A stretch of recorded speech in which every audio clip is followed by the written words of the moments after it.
Hello, in this video I want to show you how to enable or disable NFC for XIAOMI 12T.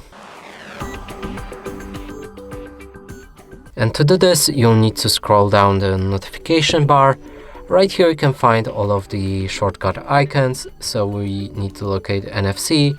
I have it right here. If you can't find it in this shortcut, you need to press on this pen right above the settings, and let's try that again. And right here you can adjust the icons, so make sure that you have NFC added.